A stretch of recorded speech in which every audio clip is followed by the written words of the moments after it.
सिंहदरबारदेखि देशै जलाएर खरानी पार्नेहरू पनि हामी नयाँ हौँ, हामी बनाउँछौँ देश भन्ने, देश बनाउने भन्नेले त्यसरी चाहिँ देशकै धरोहर जलाउने त काम।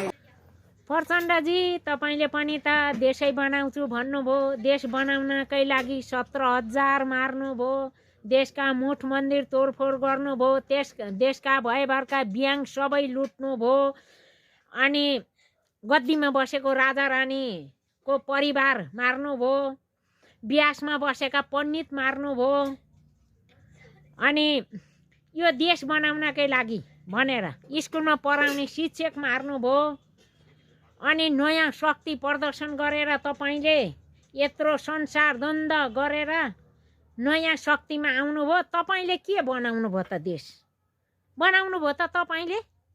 अनि अहिले चाहिँ सिंहदरबार जलाउने, नयाँ शक्तिले त त्यसो गर्न नपर्ने, सर्वचोक जलाउन नपर्ने, संसद भवन जलाउन नपर्ने हो भनेर तपाईँले भन्नुहुन्छ। यी नयाँ आउने पुस्ताहरूलाई नि तपाईँले सिकाएको हो। जलाए नि जलाए, नजलाए नि जलाए। अब बनाउने कर्तव्य पनि उनीहरूलाई नै, सबै जनताले उनीहरूलाई नै जिम्मा दिएका छौँ हामीले। अब तपाईँले नयाँ शक्तिको अगाडि एक शब्द पनि नबोल्नुहोस् र तपाईँको गल्तीको पनि पहिला आफूले के गरेँ देश बनाउँछु भनेर आफ्नो गल्तीलाई स्वीकार गर्नुहोस्, आफ्नो गल्ती स्वीकार्न सिक्नुहोस्।